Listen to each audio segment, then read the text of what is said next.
আল্লাহ তাআলা সূরা নিসা ৭৬ নম্বর আয়াতে জানিয়ে দিলেন, আইনামা তাকুনু ইউদরিকুকুমুল মাউত ওয়ালাউ কুনতুম ফি বুরুজিম মুশাইয়াদা। আল্লাহ পাক রব্বুল আলামিন জানিয়ে দিলেন, বান্দা শোনো, এই মরণ থেকে তুমি যতই পালানোর চেষ্টা করো না কেন, মরণ থেকে তুমি যতই দূরে পালিয়ে যেতে চাও না কেন, যদি তুমি প্রাচীর তৈরি করে রাখো, সুদূর প্রাচীর তৈরি করে রাখো, আর সেখানেও যদি অবস্থান করো, সেখানে মালাকুল মউত যাবে আর প্রাণবায়ু তোমার বের করে আনবেই। জুড়ে বলেন ঠিক কিনা? যেখানেই যান ভাই, যেখানেই যান না কেন, আপনার কাছে যাবে মালাকুল মউত, গিয়ে আপনার প্রাণবায়ু বের করে আনবে। অতএব লুকানোর, পালিয়ে থাকার কোনো সুযোগ নেই। এবার মূল পয়েন্ট হলো, এবার আল্লাহ তাআলাকে বলেন, আল্লাহ রাব্বুল আলামিন, আমরা যেহেতু মারাই যাব, দুনিয়া থেকে চলে যাব, আমাদের দুনিয়া থেকে চলে যাওয়ার ব্যাপারে আপনার কোনো নির্দিষ্ট লক্ষ্য আছে কিনা? আপনি কিভাবে আমাদেরকে মরতে বলেন? সুবহানাল্লাহ বলেন। মানে কোরআনের সাথে কথা বলেন, কত মজা! আসলে কোরআনের সাথে কথা বলা যে কত মজা! কোনো মানুষ যদি কোরআনের সাথে কথা বলে, তাহলে ওনার অন্যের সাথে কথা বলার চাইতে আমার আল্লাহর সাথে কথা বলা একটা সুন্দর, তার একটা সুন্দর ভাব তৈরি হয়ে যাবে। জুড়ে বলেন সুবহানাল্লাহ। কারণ বান্দা যখন কোরআন তেলাওয়াত করে, তখন কোরআন তেলাওয়াত করে না, তখন আল্লাহর সাথে কথা বলতে থাকে। জুড়ে বলেন সুবহানাল্লাহ। একটা মানুষ যখন কোরআনুল কারীম খুলে তেলাওয়াত শুরু করে দেয়, আল্লাহর নবী বলেন, ওই বান্দাটা যখন কোরআন তেলাওয়াত করা শুরু করে দেয়, এই মানুষটার কথা, এই কোরআন তেলাওয়াত পৃথিবীর কেউ না শুনলেও আমার আল্লাহ তাআলা শুনতে থাকে। সুবহানাল্লাহ বলেন। আল্লাহ তাআলা শুনতে থাকে রে ভাই, আল্লাহ তাআলা শুনতে থাকে। অতএব আমার কোরআন তেলাওয়াত আল্লাহ শুনতেছে, এর চেয়ে যে বড় চাওয়ার কিছু হতে পারে না ভাই। এবার আল্লাহ পাক রব্বুল আলামিন জানিয়ে দিলে, বান্দা শোনো, তুমি মারা যাবা, দুনিয়ার জীবন থেকে সমাপ্তি ঘটতেই হবে। তবে আমি আল্লাহর চাওয়া হলো তুমি মুসলমান না হয়ে মৃত্যুবরণ করিও না। সুবহানাল্লাহ বলেন। কি না হয়ে মরিও না? আল্লাহ তাআলা বলেন সূরা আলে ইমরান 102 নম্বর আয়াতে বলেন, ইয়া আইয়ুহাল্লাযীনা আমানুত্তাকুল্লাহা হাক্কা তুকাতিহি ওয়া লা তামুতুন্না ইল্লা ওয়া আনতুম মুসলিমুন। আল্লাহ পাক রব্বুল আলামিন স্পষ্টভাবে বলেন, আল্লাহ বলেন, হে বান্দাগণ, হে ইমানদার বান্দাগণ, ইয়া আইয়ুহাল্লাযীনা আমানু, হে ইমানদার বান্দা। এখানে কি আল্লাহ কাফেররে বলছে না ইমানদার রে? ইমানদারদেরকে বলে, ও ইমানদার বান্দা, আল্লাহকে ভয় করো। ইত্তাকুল্লাহ। কাকে ভয় করবেন? কাকে ভয় করার কথা বলছে? আল্লাহকে ভয় করার কথা বলছে। তারপর হাক্কা তুকাতিহি, আল্লাহ বলেন ভয় করার মতো ভয় করো। এবার ভয় করার মতো ভয় করার পরে বলতেছেন, ওয়ালা তামুতুন্না ইল্লা ওয়া আনতুম মুসলিমুন, আর মুসলমান না হওয়া পর্যন্ত মৃত্যুবরণ করিও না। তাহলে আল্লাহ বলতেছেন মুসলমান না হয়ে মৃত্যুবরণ করিও না। তাহলে বোঝা গেল মুসলমান আলাদা একটা জিনিসের নাম। জুড়ে বলেন ঠিক কিনা? আউযু বিল্লাহি মিনাশ শাইতানির রাজীম।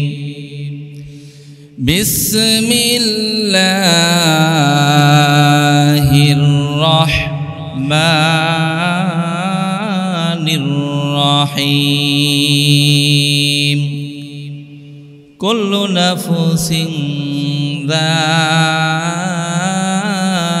যায়িকাতুল মাউত ওয়া ইন্নামা তুওয়াফাউনা উজুরাকুম ইয়াওমাল কিয়ামাহ ফামান যুহযিহা আনিন নারি ওয়া উদখিলাল জান্নাতা ফাকাদ ফাজ ওয়ামাল হায়াতুদ দুনিয়া ইল্লা মাতাউল গুরুর।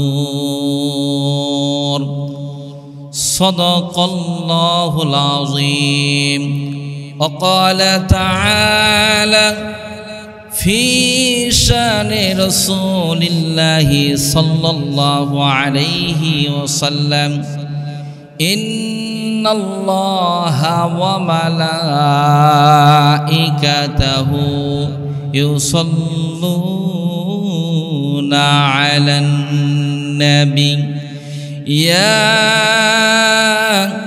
أيها الذين آمنوا صلوا عليه وسلموا تسليما اللهم صل على سيدنا مولانا محمد وعلى آل سيدنا مولانا محمد কোথায় রইলেন মায়ার নবীজি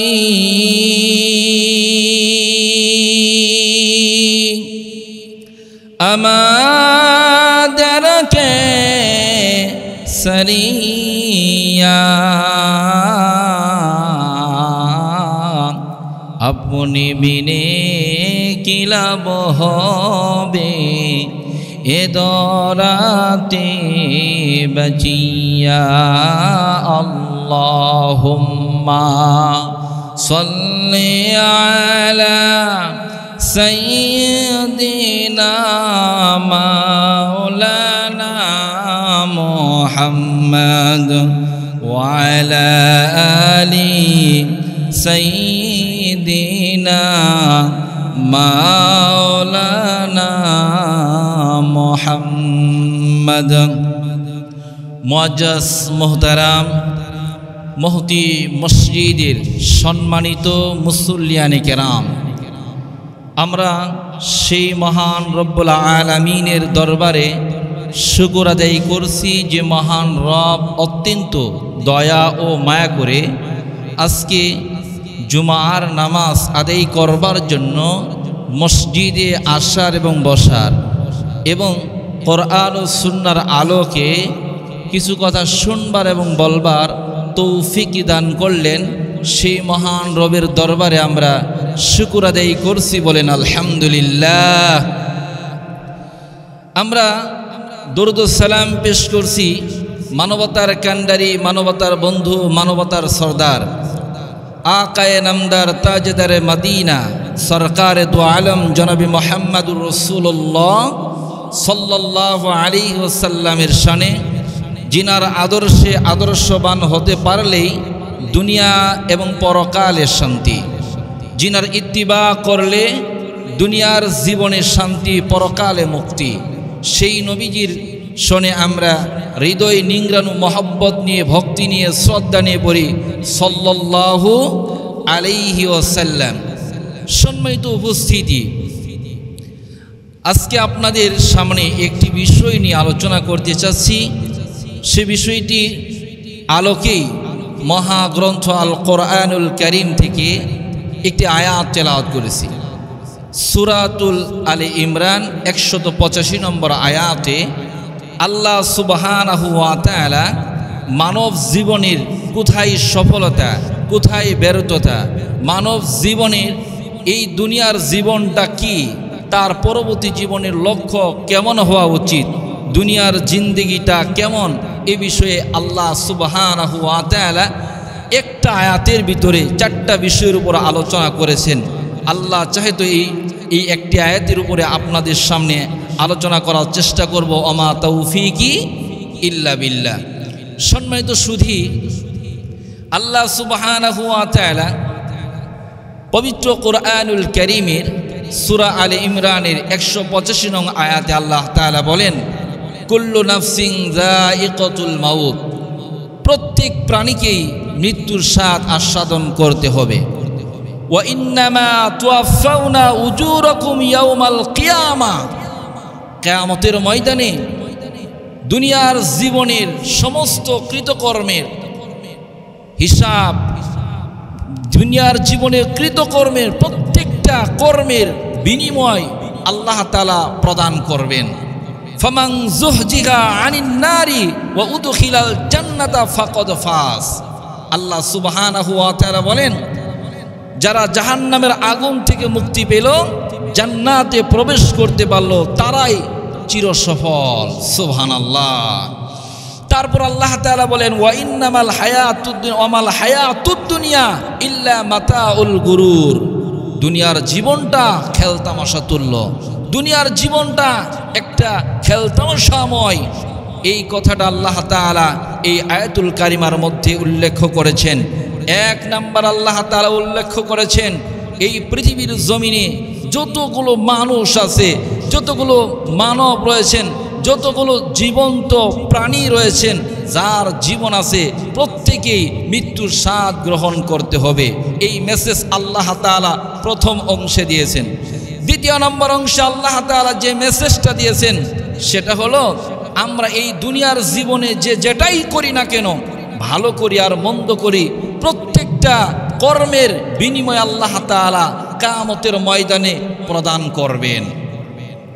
তিন নম্বর যে মেসেজটা আল্লাহ তাআলা এই আয়াতুল কারিমার মধ্যে তুলে ধরেছেন সেটা হলো, আমরা মনে করি অনেক টাকাওয়ালা হলেই জীবনের সফলতা, কেউ বা মনে করি একটা চেয়ারম্যান হতে পারলেই সফলতা, কেউ বা মনে করি একজন এমপি মন্ত্রী হতে পারলেই সফলতা, আবার কেউ মনে করি একজন বিসিএস ক্যাডার হতে পারলেই সফলতা।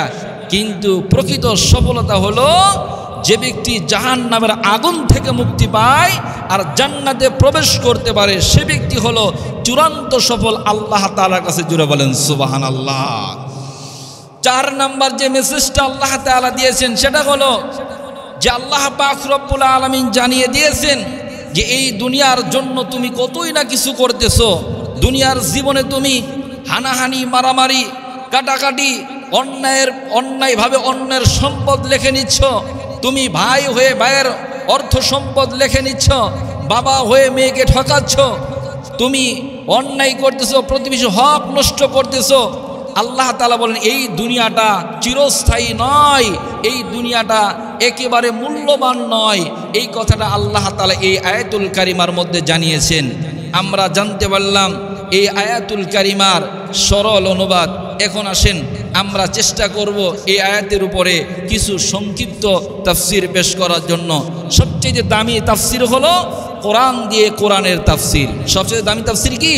কোরআন দিয়ে কোরআনের তাফসির, কোরআন দিয়ে তারপর হাদিসের তাফসির, এভাবে ধাপে ধাপে নিচের দিকে আসবে। আমরা চেষ্টা করব প্রথমে কোরআন থেকে কোরআনের তাফসির করার জন্য।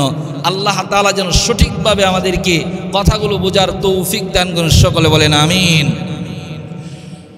সম্মানিত সুধী আমার, আল্লাহ পাক রব্বুল আলামিন বলেন, কুল্লু নাফসিন যায়িকাতুল মাউত, প্রত্যেক প্রাণীকে মৃত্যুর স্বাদ আস্বাদন করতে হবে। এই পৃথিবীর জমিনে যার জীবন আছে তাকে মৃত্যুর স্বাদ গ্রহণ করতে হবে। সে যদি মুসলমান হয় তাও মরতে হবে, সে যদি মুসলমান নাও হয় তারপরও মরতে হবে। এই পৃথিবীর জমিনে কেউ থাকতে পারবে না, সবাইকে মৃত্যুর স্বাদ গ্রহণ করতে হবে। এক কথায় জীবন আছে যার, মরণ আছে তার, ঠিক না? যার জীবন আছে তার মরতেই হবে। অংশাংশুচিকেও মরতে হবে, দুলান টামকেও মরতে হবে। এই পৃথিবীতে যারাই বেঁচে রয়েছে, মুসলমান হোক আর না হোক, সবাইকে মরতে হবে। এই পৃথিবীতে কেউ বেঁচে থাকতে পারবে না। সম্মানিত সুধী আমার, এবার আপনি যদি প্রশ্ন করেন এই পৃথিবীর জমিনে যেহেতু বেঁচে থাকা যাবে না, তাহলে আমরা কোথায় মারা যাব, কিভাবে মারা যাব? আল্লাহ সুবহানাহু ওয়া তাআলা জানায় দিলেন সূরা লুকমান শেষের আয়াত 31 নম্বর আয়াতে আল্লাহ তাআলা সুন্দর করে জানিয়ে দিলেন, আমরা কোথায় মারা যাব এটা পৃথিবীর কেউ জানে না, জানে একমাত্র আল্লাহ। আল্লাহ সুবহানাহু ওয়া তাআলা বলেন, ইন্নাল্লাহা ইনদাহু ইলমুস সাআ ওয়া ইউনাজ্জিলুল গায়স ওয়া ইয়ালামু মা ফিল আরহাম ওয়া ইয়ালামু মা ফিল আরহাম ওয়া মা তাদরি নাফসুম মাযা তাকসিবু গাদা ওয়া মা তাদরি নাফসুম বিআইয়ি আরদিন তামুত। আল্লাহ পাক রব্বুল আলামিন বলে দিলেন, বান্দা শোনো, এই 5টি বিষয় এমন বিষয় যা পৃথিবীর কেউ জানে না, জানে একমাত্র আল্লাহ তাআলা। জোরে বলেন সুবহানাল্লাহ। আল্লাহ তাআলা বলেন, ইন্নাল্লাহা ইনদাহু ইলমুস সাআ, কিয়ামত কখন হবে এটা কেউ জানে না, জানে কে? আল্লাহ তাআলা জানে। কিয়ামত কখন হবে, কবে সংগঠিত হবে এটা কেউ জানে না। আমাদের দেশের ভিতরে আমরা কিছু কিছু সময় শুনতে পারি 2028 সালে দুনিয়া এই শেষ হয়ে গেল, ধ্বংস হয়ে গেল। কেউ বলে 40 সাল শেষ হয়ে যাবে, ধ্বংস হয়ে যাবে। কেউ বলে 48 সাল ধ্বংস হয়ে যাবে। এই কথা নানাভাবে আমাদেরকে বলে, কিন্তু আল্লাহর রসুল বলেছেন, আল্লাহ পাক রব্বুল আলামিনের রসুল বলেছেন, যতদিন পর্যন্ত এই জমিনে একজন আল্লাহ আল্লাহ বলনেওয়ালা লোক থাকবে, ততদিন পর্যন্ত কিয়ামত হবে না। জোরে বলেন সুবহানাল্লাহ।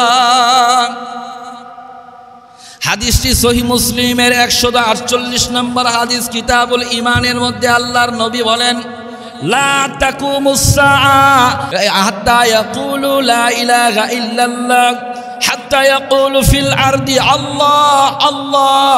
আল্লাহর নবী বলেন, যতক্ষণ পর্যন্ত এই জমিনের উপরে আল্লাহ আল্লাহ বলনেওয়ালা লোক থাকবে, ততদিন পর্যন্ত আল্লাহ তাআলা এই দুনিয়া ধ্বংস করবে না। জোরে বলেন সুবহানাল্লাহ। তবে হ্যাঁ, জমিনের ভিতরে কিয়ামত সংগঠিত হওয়ার পূর্বে এমন কিছু আলামত প্রকাশ পাবে, যেই আলামতের কথা বলেছেন আমার নবী মুহাম্মদ সাল্লাল্লাহু আলাইহি ওয়াসাল্লাম। আমার নবীজি বলেছেন, কিয়ামত সন্নিকট সময়ে এমন একটা সময় আসবে, লা ইয়াবকা মিনাল ইসলামি ইল্লা ইসমু, যেই সময় ইসলাম শুধু নামে থাকবে, কিন্তু ইসলামের কোনো বিধান সমাজে থাকবে না। আমি আপনাদের যদি প্রশ্ন করতে চাই, বলেন তো দেখি, এই সমাজে বাংলাদেশের ভিতরে কি ইসলাম প্রতিষ্ঠিত আছে? জোরে বলেন আছে? এই বাংলার জমিনে ইসলাম প্রতিষ্ঠিত নাই। এটা আল্লাহর নবী 1450 বছর পূর্বে বলে গিয়েছেন, ইসলাম শুধু নামে থাকবে, ইসলাম শুধু নামে থাকবে, কিন্তু ইসলামের কোনো বিধান থাকবে না। আজ আপনার ঘর থেকে শুরু করে সমাজ ব্যবস্থা, রাষ্ট্রীয় ব্যবস্থা, প্রত্যেকটি সেক্টরে দেখবেন ইসলাম নাই। আর ইসলাম না থাকার কারণে আমাদের সমাজের ভিতরে শান্তি নাই। আমরা শান্তির জন্য যতই দৌড়াই না কেন, শান্তি আসবে না। শান্তি আসবে তখনই যখন আমরা পরিপূর্ণভাবে ইসলামটা মেনে নিব, ইসলামের আদর্শ মেনে নিব, তখন শান্তি আসবে, নচেত শান্তি আসতে পারে না। কেননা আল্লাহ তাআলা বলেছেন সূরা বাকারা 208 নম্বর আয়াতে আল্লাহ বলেন, ইয়া আইয়ুহাল্লাযীনা আমানু দুখুলু ফিস-সিলমি কাফা। আল্লাহ পাক রব্বুল আলামিন বলেন, ও ঈমানদাররা, তোমরা পরিপূর্ণভাবে ইসলামে প্রবেশ করো। অর্ধেক নাকি পরিপূর্ণ? আল্লাহ পাক রব্বুল আলামিন বললেন, পরিপূর্ণভাবে ইসলামে প্রবেশ করো। আজ আমাদের সমাজের ভিতরে ইসলাম পরিপূর্ণ তো দূরের কথা, আজকে আপনি বিবাহ শাদীতে যাবেন, পরিপূর্ণ ইসলাম খুঁজে পাবেন না। ইসলাম নাই। বিবাহের আগের রাত্রিগুলোতে আপনার এত গান বাজনা হবে, আয়োজন হবে, হারাম গান বাজনা হবে, এবং বিবাহের কয়েকদিন পূর্বে আপনার আমার ছেলে মেয়ে বিবাহের সময় দেখবেন আমাদের সমাজের ভিতরে ওই সন্তানদের বিবাহের পূর্বে সুন্দর করে ওই যে গায়ে হলুদ অনুষ্ঠান করে, এটা কি ইসলামে আছে? বলেন ইসলামে আছে? ইসলামে নাই গায়ে হলুদ অনুষ্ঠান, ইসলামের ভিতরে এভাবে নাই। অথচ আপনি করলেন কি? ইসলামের নাম দিয়ে বিবাহ হবে, এই কথার উপর ভিত্তি করে 15 জন ছেলে পাঠিয়ে দিলেন মেয়ের বাড়িতে, 15 জন মেয়ে পাঠিয়ে দিলেন মেয়ের বাড়িতে, সুন্দর করে পাঞ্জাবি আর পায়জামা এক কালার পরায়া, তারপরে মেয়েটাকে সুন্দর করে সাজায়া গুছায়া গান গায়া গীত গায়া তারপরে চলে আসলেন। এটা কখনো ইসলামের আদর্শ হতে পারে না। এটা হতে পারে ইহুদি নাসারার আদর্শ, এটা মুসলমানের আদর্শ হতে পারে না। ভাইয়েরা আমার, বন্ধুরা আমার, খুব লক্ষ্য করে শোনেন, ভালো করে বোঝার চেষ্টা করেন। যেখানে ইসলাম নাই সেখানে শান্তি নাই, ইসলাম আছে যেখানে শান্তি আছে সেখানে। আপনার বিবাহের ভিতরে ইসলাম রয়েছে, বিবাহের ভিতরে আদর্শ রয়েছে, কিন্তু আমাদের সমাজের ভিতরে বিবাহের আদর্শ আমরা ভুলে গেছি, যার কারণে আজকে আমাদের সমাজে শান্তি নাই। এজন্য শান্তি যদি পেতে চাই, আমরা জানি ইসলাম অর্থ হলো শান্তি। আসলে ইসলাম শব্দের অর্থ হলো মৌলিকভাবে 3টা। 1 নাম্বার হলো আপনাকে আত্মসমর্পণ করতে হবে। ইসলামের আত্মসমর্পণ করতে হবে ইসলামের আদর্শের উপরে, যে আমি একজন মুসলিম, আমার ধর্ম হলো ইসলাম, ইসলামের যা আইন রয়েছেন, যা বিধান রয়েছেন তা আমি মেনে চলবো। তবে আপনি আত্মসমর্পণ করলেন। তারপরে ইসলাম অর্থ হলো নিরাপত্তা। যখন আপনি আত্মসমর্পণ করবেন তখন আপনি নিরাপত্তা খুঁজে পাবেন। তারপরে হয়তোবা সবাই যখন নিরাপত্তার মধ্যে অবস্থান করবে তখনই তো শান্তি আসবে। কিন্তু আপনি দেখেন, বাবা ইসলাম মানে, ছেলে ইসলাম মানে না, ভাই ইসলাম মানে, বন্ধু ইসলাম মানে না, ঘরে ঘরে আনাচে কানাচে খোঁজ নিয়ে দেখেন ইসলাম না মানার কারণে অশান্তি আর অশান্তি, অশান্তির দাবানলে জ্বলছে। কথা বলেন ঠিক কিনা? ভাইয়েরা আমার, বন্ধুরা আমার, আল্লাহ রাব্বুল আলামিনের রাসূল বলেন 2 নাম্বার হলো ওয়ালা ইয়াবকা মিনাল কুরআনি ইল্লা রাসমু।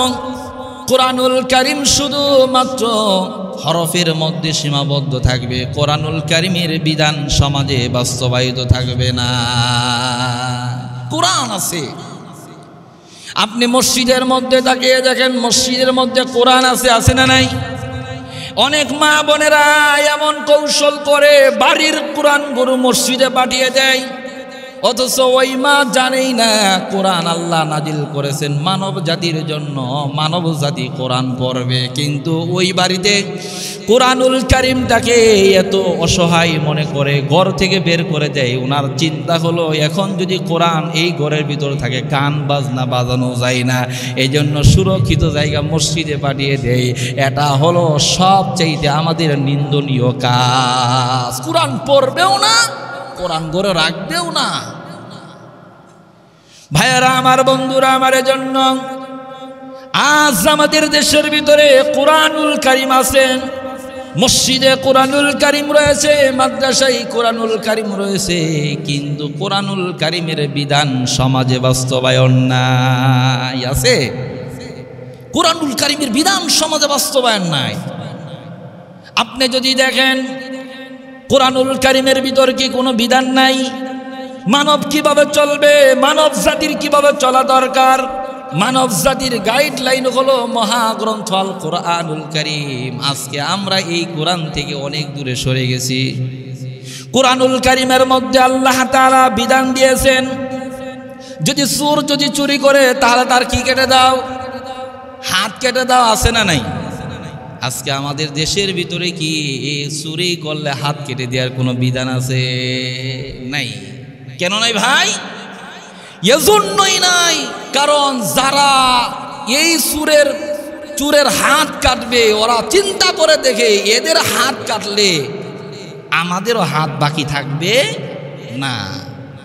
কারণ সমাজের ভিতরে ছোট ছোট চোরের বিচার হলেও বড় বড় চোরের বিচার হয় না। যেই মানুষগুলো মনে করেন আপনার ঘর থেকে, আপনার বাসা থেকে একটা, আপনার বাসা থেকে টিউবওয়েল চুরি করে নিয়ে গেল, তাকে ধরলে তার বিচার হয়, তাকে মারা যায়, ধরা যায়। কিন্তু যারা কলম দিয়ে চুরি করে তাদের ধরা যায় না, কারণ তারাই তো বিচার করে।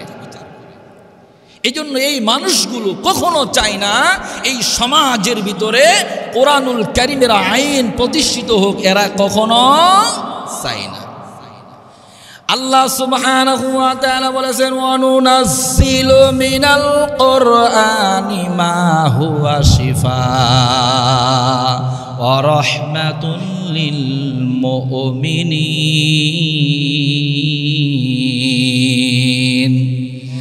আল্লাহ পাক রব্বুল আলামিন এই কোরআনুল কারীম দিয়েছেন মানব জাতির জন্য, ঈমানদারদের জন্য, মুত্তাকিদের জন্য রহমত হিসেবে, রোগের সেবা হিসেবে আল্লাহ তাআলা এই কোরআনুল কারীম দিয়েছেন। পরের অংশে আল্লাহ বলে, ওয়ালা ইয়াজিদুল যালিমিনা ইল্লা খাসারা। আল্লাহ পাক রব্বুল আলামিন পরের অংশে সুন্দর করে স্পষ্টভাবে জানিয়ে দিলেন, যেই মানুষগুলো দুনিয়ার জীবনে স্বৈরাচার, যারা জুলুম করে, জালেম আমাদের দেশে আছে না নাই? কথা বলে না, জালেম আছে না নাই? আমাদের দেশের ভিতরে কিছু কিছু মানুষ মনে করে যে আমাদের দেশের ভিতরে যারা উঁচু পদে বসে থাকে তারাই শুধু জালেম, আর আমি জালেম না। আপনিও জালেম, কিন্তু আপনি বুঝেনি না।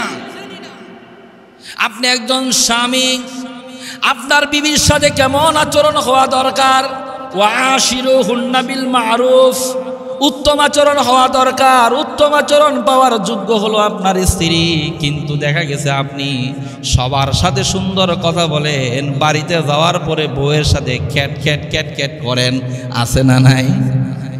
ভাইয়েরা আমার, বন্ধুরা আমার, আপনি যে আপনার স্ত্রীর সাথে খারাপ আচরণ করলেন, আপনি যে আপনার স্ত্রীর সাথে অন্যায় আচরণ করলেন, এটা আপনি জালিম। কথা বলেন ঠিক কিনা? তারপরে আরেকটা জালিম হলো ভাই, আমরা যারা বাবা, আমাদের সন্তানদেরকে দ্বীনি শিক্ষায় শিক্ষিত বানানো দরকার। যেই সন্তানগুলোকে মা বাবা দ্বীনি শিক্ষায় শিক্ষিত বানাবে না, কোরআনের এলেম, হাদিসের এলেম যারা ওই সন্তানের জেহেনের ভিতরে, ব্রেনের ভিতরে ঢুকিয়ে দিবে না, এই সন্তানগুলো যদি কোরআনবিহীন, রাসূলের আদর্শবিহীন তারা বড় হয়, আর পরবর্তী সময় তারা যদি ইসলাম পরিপূর্ণভাবে না জানে, না বোঝে, তাহলে বুঝতে হবে আপনি বাবা হয়েও তার উপর জুলুম করেছেন। কথা বলেন ঠিক কিনা? এবার আপনি সূত্র মিলিয়ে দেখেন যে আপনি জালেম কিনা। আপনি তো মনে করছেন শুধুমাত্র ওরাই জালেম, না, আপনিও জালেম।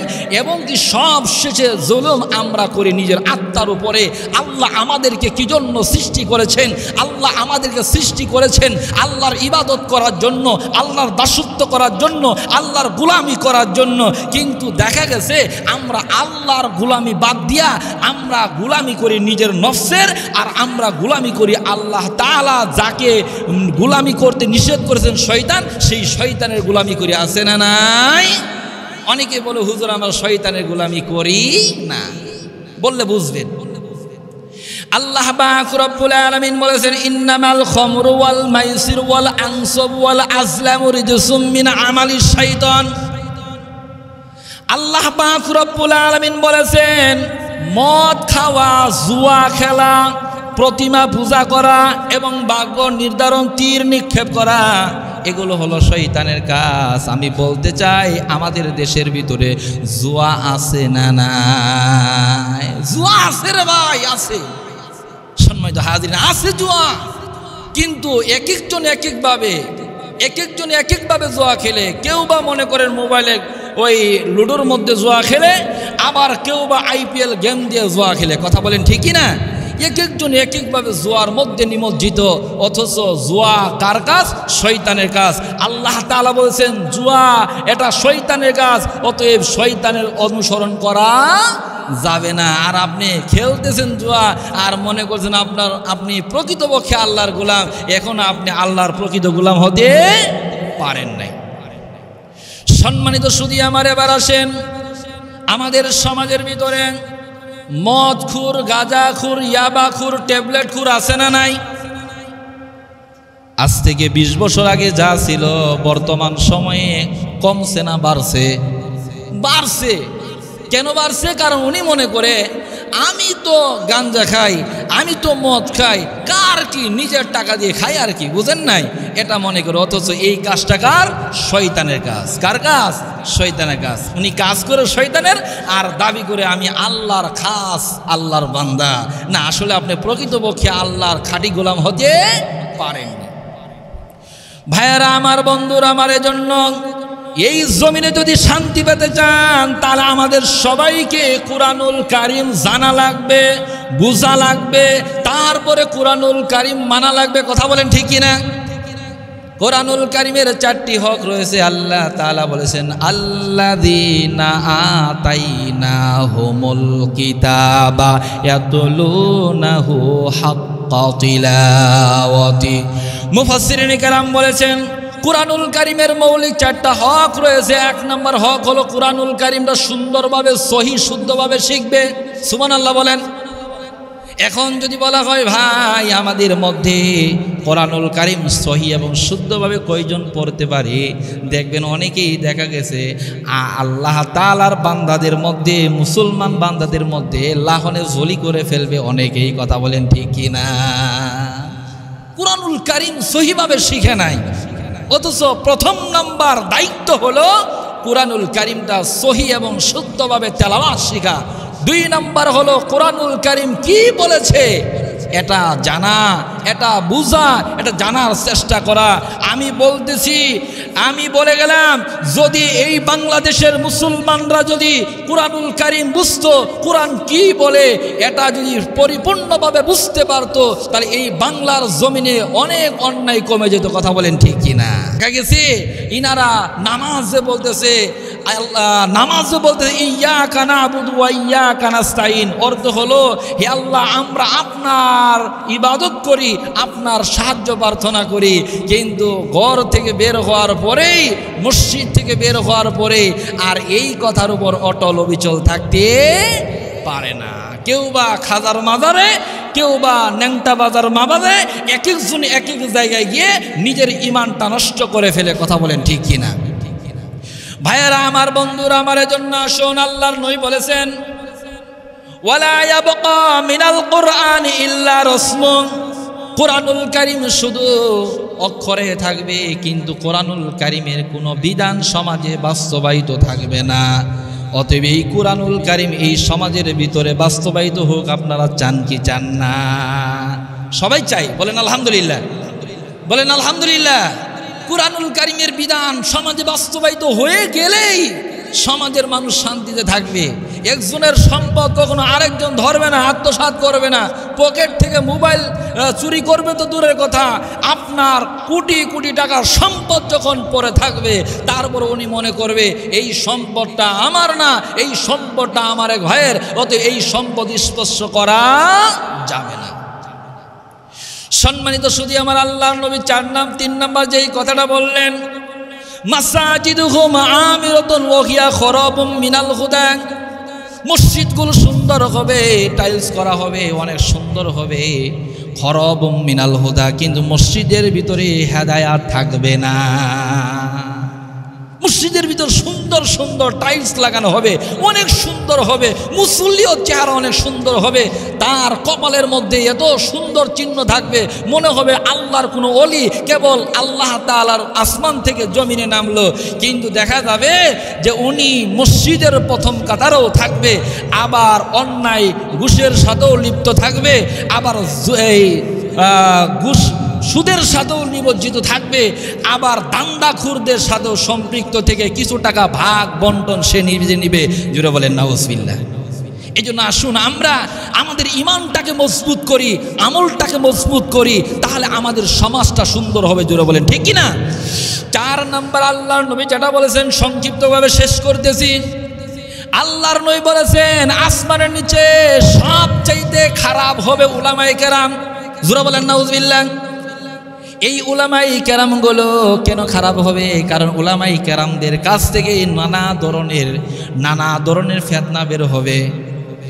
আজ আমাদের দেশের ভিতরে অন্য দেশের চিন্তাবাদ আমাদের দেশের ভিতরেই যদি বাংলাদেশের ভিতরে যতগুলো উলামাই কেরাম আছে সবাই যদি একটা আয়াতের উপর আমল করত, তাহলে এই দেশের ভিতরে এত সুন্দর সমাজ ব্যবস্থা হতো, তাহলে এই সমাজের ভিতরে দুর্নীতি থাকতো না।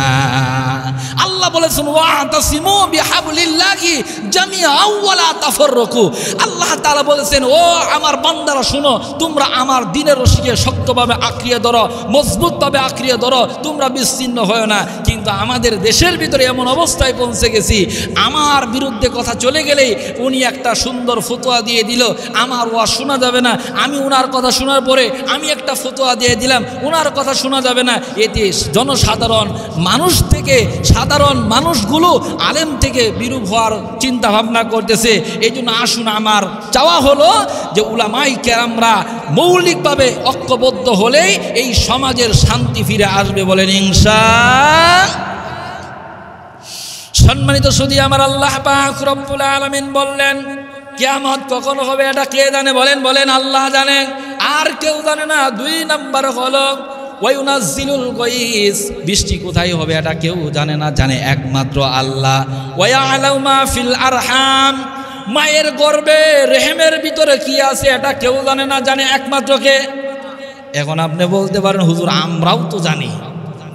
কিভাবে জানেন? ওই আলট্রাসাউন্ডের মাধ্যমে। ভাই আপনি তো জানেন আলট্রাসাউন্ডের মাধ্যমে, আলট্রাসাউন্ডের মাধ্যমে আপনি জানেন, আলট্রা করার মাধ্যমে জানেন। অথচ আল্লাহ পাক রব্বুল আলামিন যখন একটা বাবার শুক্রাণু আর মায়ের উভাম দুটো যখন একত্রিত হয়ে যায়, ওই সময় আল্লাহ পাক রব্বুল আলামিন বলে, ফেরেশতাকে ডেকে বলে, ও ফেরেশতা, আমার এই জায়গার ভিতরে আমার এই বান্দাকে ছেলে নির্ধারণ করা হলো, মেয়ে নির্ধারণ করা হলো। অতএব এখানে ছেলে নির্ধারণ করা হলে ছেলেই হবে, মেয়ে নির্ধারণ করা হলে মেয়েই হবে। এটা পৃথিবীর কেউ জানে না, জানে একমাত্র কে? আল্লাহ। সুবহানাল্লাহ বলেন। সম্মানিত সুধী আমার, মুফাসসিরিনে কালাম বলেছেন, শুধুমাত্র মায়ের রেহমের ভিতরে কি আছে এটা শুধু আল্লাহ জানেন না, এই পৃথিবীর জমিনে যতগুলো কীট পতঙ্গ রয়েছে এবং মৎস্য মাছ রয়েছে, এই মাছের পেটের ভিতরে যে ডিম রয়েছে, এই ডিমগুলোর ভিতরে কতগুলো পুরুষ ডিম, পুরুষ হবে, পুল্লিঙ্গ হবে, কতগুলো স্ত্রীলিঙ্গ হবে, এটা পৃথিবীর কেউ জানে না, জানে একমাত্র কে? জুড়ে বলে আল্লাহু আকবার। এটা আল্লাহ তাআলা জানেন। তারপর আল্লাহ তাআলা বলেন, ওয়ামা তাদরি নাফসুম বিআইয়ি আরদিন তামুত। আল্লাহ পাক রব্বুল আলামিন বলেন, শেষ কথাটা বলতেছি, মাঝখানেটা বাদ দিলাম, কারণ হলো সময় নেই। আল্লাহ পাক রব্বুল আলামিন বলেন, তোমার মরণ কোথায় হবে এটা কেউ জানে না, জানে একমাত্র কে? কোন জায়গায় হবে, কোন জমিনে হবে? আপনি মনে করছেন আপনি সুন্দর করে, এত সুন্দর করে ঘর করলেন, এই ঘরের ভিতর মরণ হবে? না না, এই ঘরের ভিতর মরণ হবে না। যেখানে মরণ হবে এটা কেউ জানে না, জানে একমাত্র কে? কার মরণ ইন্দোনেশিয়া হবে, কার মরণ মালয়েশিয়া হবে, কার মরণ সুইজারল্যান্ড হবে, কার মরণ বাসের নিচে হবে, কার মরণ টাকের নিচে হবে, কার মরণ এসি রুমের মধ্যে হবে, কার মরণ গাছ থেকে পড়ে গিয়ে হবে, এটা কেউ জানে না, যাও কেউ জানে না, জানে একমাত্র তিনি কে? আল্লাহ তাআলা জানেন। অতএব আমাদের মরণ কোথায় হবে এটা আমাদের জানা কোনো ক্ষমতা নাই। তারপর আমরা আল্লাহ তাআলাকে প্রশ্ন করলাম, আয় আল্লাহ রাব্বুল আলামিন, আমাদের মরণ যে হবে, মৃত্যুবরণ করতে হবে, কোন সময় মারা যাব? আল্লাহ তাআলা সূরা আরাফ 34 নম্বর আয়াতে সুন্দর করে জানিয়ে দিলেন, ফাইদা জাআ আজালুহুম লা ইস্তাখিরুনা সাআতাও ওয়া লা ইস্তাকদিমুন। আল্লাহু আকবার। খুব গুরুত্বপূর্ণ কথা। আল্লাহ তাআলা বলেন, ও বান্দা শোনো, তুমি মনে করছো অনেক টাকার মালিক হয়ে গেছো, অনেক টাকার মালিক হয়ে গেছো, তোমার মনে হয় তুমি তোমার টাকা দিয়ে, তোমার সম্পদ দিয়ে মরণকে মনে হয় আটকিয়ে রাখতে পারবা। না না না, ও বান্দা, না না না, তুমি মরণকে আটকিয়ে রাখতে পারবা না। কারণ নির্ধারিত সময় তোমার কাছে মালাকুল মউত আসবে, আর নির্ধারিত সময় 1 সেকেন্ড আগেও না, 1 সেকেন্ড পরেও না, তোমাকে সেই সময় দুনিয়া থেকে বিদায় নিতে হবে।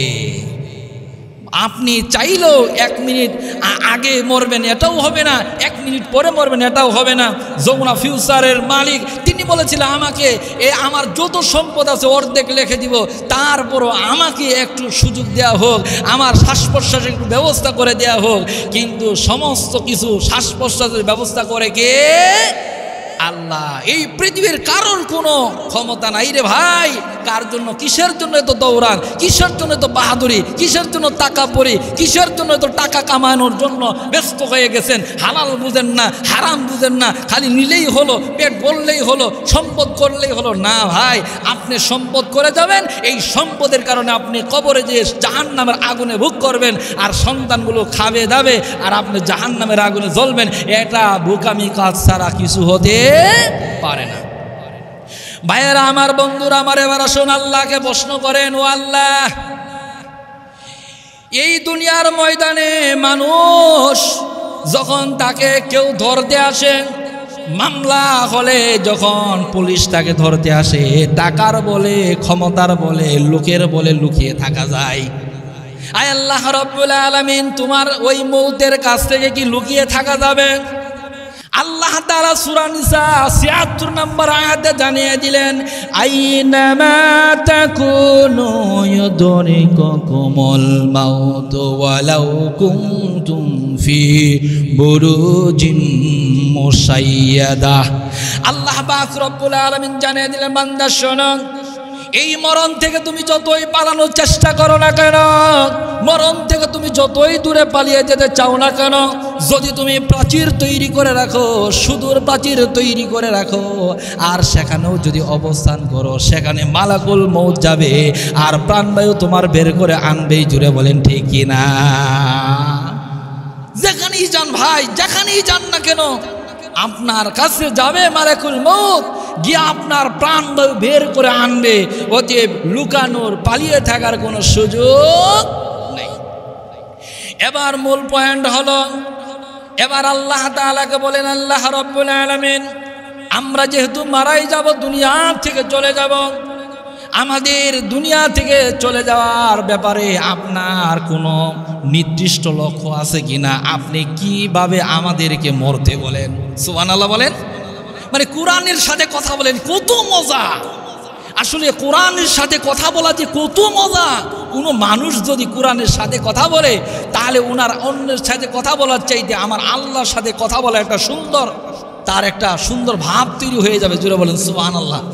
কারণ বান্দা যখন কোরআন তেলাওয়াত করে, তখন কোরআন তেলাওয়াত করে না, তখন আল্লাহর সাথে কথা বলতে থাকে। জোরে বলেন সুবহানাল্লাহ। একটা মানুষ যখন কোরআনুল কারীম খুলে তেলাওয়াত শুরু করে দেয়, আল্লাহর নবী বলেন, ওই বান্দাটা যখন কোরআন তেলাওয়াত করা শুরু করে দেয়, এই মানুষটার কথা, এই কোরআন তেলাওয়াত পৃথিবীর কেউ না শুনলেও আমার আল্লাহ তাআলা শুনতে থাকে। সুবহানাল্লাহ বলেন। আল্লাহ তাআলা শুনতে থাকে রে ভাই, আল্লাহ তাআলা শুনতে থাকে। অতএব আমার কোরআন তেলাওয়াত আল্লাহ শুনতেছে, এর চেয়ে যে বড় চাওয়ার কিছু হতে পারে না ভাই। এবার আল্লাহ পাক রব্বুল আলামিন জানিয়ে দিলে, বান্দা শোনো, তুমি মারা যাবা, দুনিয়ার জীবন থেকে সমাপ্তি ঘটতেই হবে। তবে আমি আল্লাহর চাওয়া হলো তুমি মুসলমান না হয়ে মৃত্যুবরণ করিও না। সুবহানাল্লাহ বলেন। কি না হয়ে মরিও না? আল্লাহ তাআলা বলেন সূরা আলে ইমরান 102 নম্বর আয়াতে বলেন, ইয়া আইয়ুহাল্লাযীনা আমানুত্তাকুল্লাহা হাক্কা তুকাতিহি ওয়া লা তামুতুন্না ইল্লা ওয়া আনতুম মুসলিমুন। আল্লাহ পাক রব্বুল আলামিন স্পষ্টভাবে বলেন, আল্লাহ বলেন, হে বান্দাগণ, হে ইমানদার বান্দাগণ, ইয়া আইয়ুহাল্লাযীনা আমানু, হে ইমানদার বান্দা। এখানে কি আল্লাহ কাফেররে বলছে না ইমানদাররে? ইমানদারদেরকে বলে, ও ইমানদার বান্দা, আল্লাহকে ভয় করো। ইত্তাকুল্লাহ। কাকে ভয় করবেন? কাকে ভয় করার কথা বলছে? আল্লাহকে ভয় করার কথা বলছে। তারপর হাক্কা তুকাতিহি, আল্লাহ বলেন ভয় করার মতো ভয় করো। এবার বই করার মতো বই করার পরে বলতেছেন ওয়ালা তামুতুন্না ইল্লা ওয়া আনতুম মুসলিমুন, আর মুসলমান না হওয়া পর্যন্ত মৃত্যুবরণ করিও না। তাহলে আল্লাহ বলতেছেন মুসলমান না হয়ে মৃত্যুবরণ করিও না, তাহলে বোঝা গেল মুসলমান আলাদা একটা জিনিসের নাম। জুড়ে বলেন ঠিক কি না? আমরা মনে করি মুসলমান, আমার বাবা মুসলমান, দাদা মুসলমান, নানা মুসলমান, জন্মসূত্রে আমিও মুসলমান, এই মুসলমানের কথা বলছে আল্লাহ। না না রে ভাই, এই মুসলমানের কথা বলে নাই। আমরা জিজ্ঞাসা করলাম আমাদের নবী মুহাম্মদ সাল্লাল্লাহু আলাইহি ওয়াসাল্লামকে, বললাম ইয়া রাসূলুল্লাহ মুসলমান কাকে বলে, আপনি একটু বলে দেন। আল্লাহর নবী জানিয়ে দিয়েন আল মুসলিমু মান সালিমাল মুসলিমুনা মিন লিসানি ওয়া ইয়াদি। আল্লাহর নবী জানিয়ে দিলেন মুসলমান হলো সেই ব্যক্তি, প্রকৃত মুসলমান হলো সেই ব্যক্তি যার জবান দ্বারা আর হাত দ্বারা অপর মুসলমান নিরাপদ থাকে। সুবহানাল্লাহ বলেন। এই হাদিস দ্বারা আপনি কি বুঝলেন? আমরা অনেকে এই হাদিসের মর্মই বুঝি না। আমরা মনে করি জবান দ্বারা আর হাত দ্বারা অপর মুসলমান নিরাপদ থাকা অর্থটা আমরা কি বুঝলাম, আমরা এটা মনে করি না, আমরা এটা বুঝি না। এবার আপনি খেয়াল করে দেখেন এই হাদিসটা যদি আপনি একটু অন্যভাবে ব্যাখ্যা করেন, যেই মানুষটা যেই মুসলমানের কাছে অপর মুসলমান নিরাপদ থাকে না, তার জবান দ্বারা তার হাত দ্বারা, আল্লাহর নবীর ভাষ্য অনুযায়ী সে ব্যক্তি প্রকৃত মুসলমান নয়। যারা মিথ্যা কথা বলে, যারা গীবত করে, যারা চুগলখড়ি করে, যারা মানুষকে অপবাদ দেয়, গালি দেয়, এটা কি মুসলমান অপর মুসলমানের ভালো দিক না খারাপ দিক? অপর মুসলমানের খারাপ দিক গীবত করা, শেকায়াত করা। আর সবচেয়ে বড় সমস্যাটা হলো যে আমার প্রতিবেশীর সাথে অন্যায় আচরণ করা।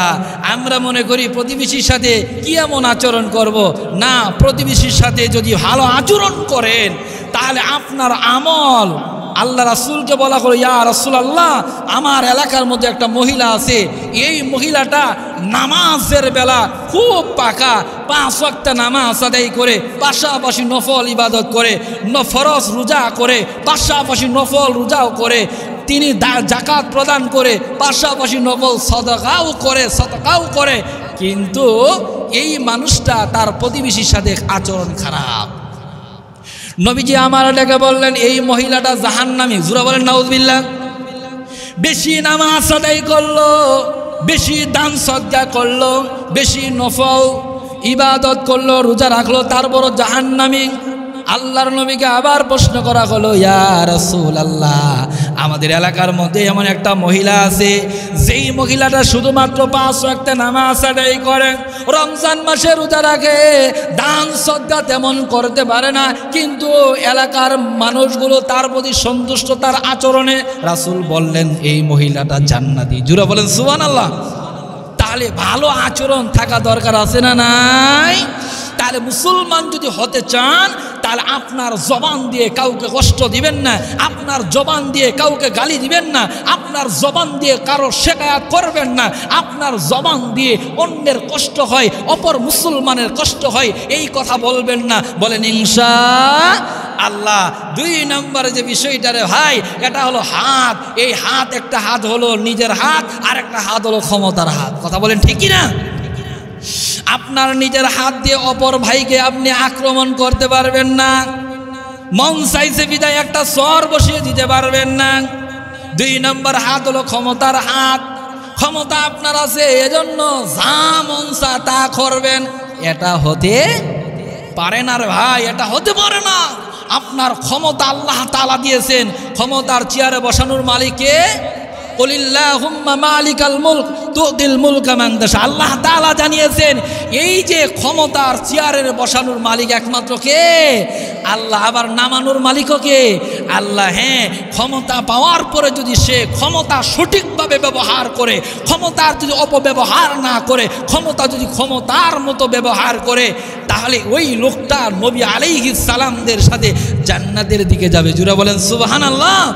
কিন্তু কিন্তু যদি ক্ষমতা পাওয়ার পরে ধরো মারো যা মন চায় তা করো, ক্ষমতার চেয়ার টিকিয়ে রাখো, এই চিন্তা যদি করে, তাহলে তার হাসর নসর ওই যে ফেরাউন, আবু জেহেল এবং ওই যে ইব্রাহিম আলাইহিস সালামকে যে কষ্ট দিয়েছিল, এদের সাথেই হবে, এদের সাথেই হবে। কথা বলেন ঠিক কিনা ভাইয়েরা আমার, বন্ধুরা আমার, শেষ করে দিচ্ছি। সেটা হলো, তাহলে আমরা মুসলমান হয়ে মরতে চাই, বলেন ইনশা কি হয়ে মরতে চান?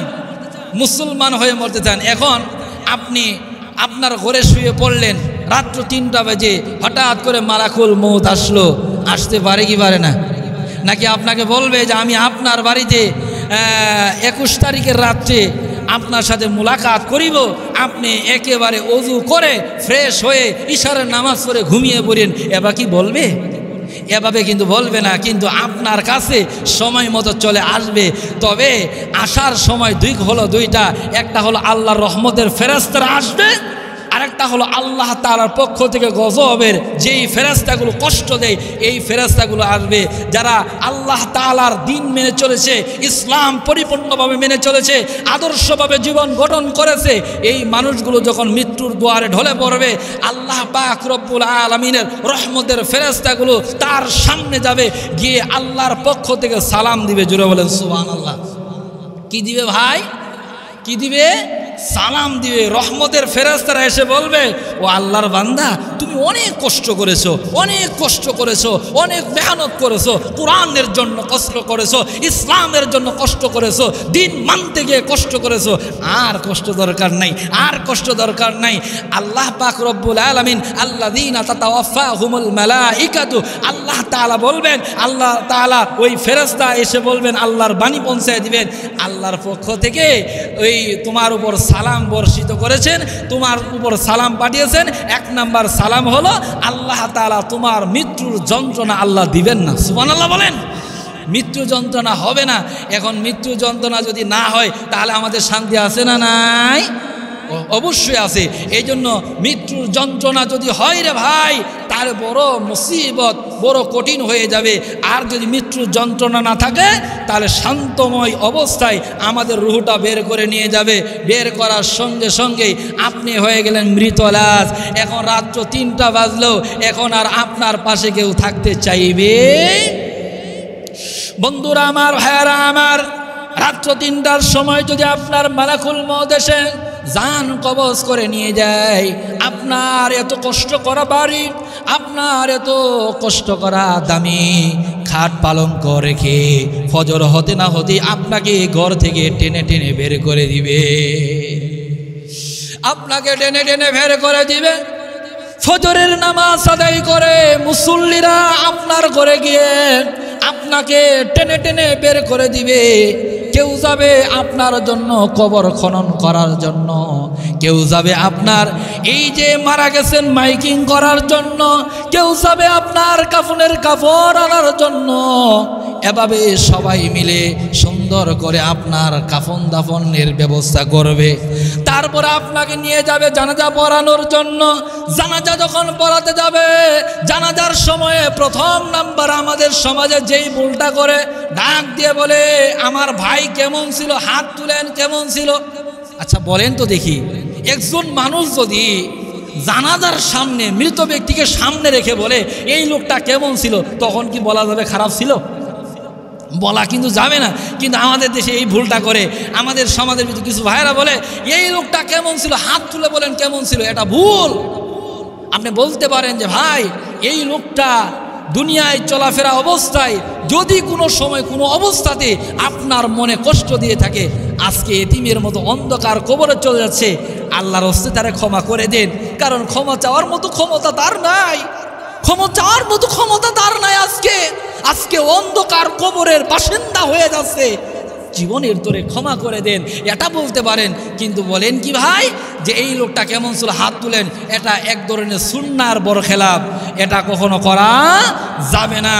2 নাম্বার ভুল যেটা করে সেটা হলো দাঁড়িয়ে বলে এই লোকের কাছে যদি কেউ টাকা পয়সা পেয়ে থাকেন, মাফ করে দেওয়ার মতো হলো মাফ করে দিবেন, আর যদি মাফ করে দেওয়ার মতো না হয় আমাদের সাথে যোগাযোগ করবে। এটা ভুল মেসেজ। এটা কি মেসেজ? ভুল মেসেজ। সঠিক মেসেজ হলো যে এই লোকটার কাছে যদি কেউ 1 পয়সাও পান, কই পয়সা, 1 পয়সাও পান, তাহলে আমরা তিনার ওলি রয়েছি, অভিভাবক রয়েছি, আমাদেরকে বলবেন, আমরা আপনার কাছে ওই 1 টাকার ঋণ পরিশোধ করে দেব। কেননা 1 টাকা যদি ঋণ থাকে, ওই লোকটা যদি শহীদও হয়, এই ঋণের কারণে সে জান্নাতে যাইতে পারে না। এই জন্য দুনিয়ার জীবনে এই মাফ ছাড়ার সুযোগ নাই, বলতে হবে ইনার কাছে যত টাকা পেয়ে থাকেন এই টাকাগুলো আপনারা আমাদের কাছে চাবেন, আমরা পরিশোধ করব। বলেন ইনশাআল্লাহ। আমাদের দেশে এই ফর্মালিটি হওয়ার কারণে সমস্যা কি হয়েছে জানেন? অনেকে মনে করে আমি ব্যাংকনে তো 15 লক্ষ টাকা তুলছি, কি আর হবো, মরার সময় তো মাফ চাবই না। মাফ চাইলে হবে না, আপনাকে খেয়াল করতে হবে আপনি কত টাকা উপার্জন করেন, আপনার আয় কত টাকা, আপনি ব্যয় করেন কত টাকা, এর উপর ভিত্তি করে আপনাকে ঋণ করতে হবে। আপনি অজস্র দ্বারাই ঋণ করবেন, আর আপনি মারা যাওয়ার পরে ছেলেরা বলবে মাফ করে দিয়েন, এটা আদৌ কখনো মাফ হবে না। এই জন্য আসুন আমরা সবাই একসাথে এক তালে, আমাদের চাওয়া একটাই, এই দুনিয়াতে যেহেতু থাকা যাবে না, সেহেতু আল্লাহর প্রকৃত গোলাম হয়ে এই দুনিয়া থেকে বিদায় নিব। বলেন ইনশাআল্লাহ। দুনিয়ার জীবনে যতদিন থাকবো ভালো কাজ করব। বলেন ইনশাআল্লাহ। কি কাজ করব ভাই? ভালো কাজ করব, মন্দ কাজ করব না। আর আমরা আল্লাহর কাছে সব সময় কামনা করব আল্লাহ তাআলা যেন আমাদেরকে জাহান্নামের আগুন থেকে বাঁচায়, আল্লাহ তাআলা যেন আমাদের সবাইকে জান্নাতের মেহমান বানায়। এই কথার উপর আপনাদের সামনে আলোচনা করে সংক্ষিপ্তভাবে যতটুকু কথা বলেছি, খুব তাড়াহুড়া করে বলেছি, কথা বলতে গিয়ে বুঝাইতে গিয়ে যদি ভুল ত্রুটি বেয়াদবি হয়ে থাকে আল্লাহর হস্তে ক্ষমা করে দিবেন। আমি আপনাদের কাছে দোয়া চাই, আপনাদের সবার জন্য দোয়া করি, আল্লাহ সবাইকে যেন ইহদিনাস সিরাতাল মুস্তাকিমের প্রতীক হিসেবে কবুল করুন। সকলে বলেন আমিন।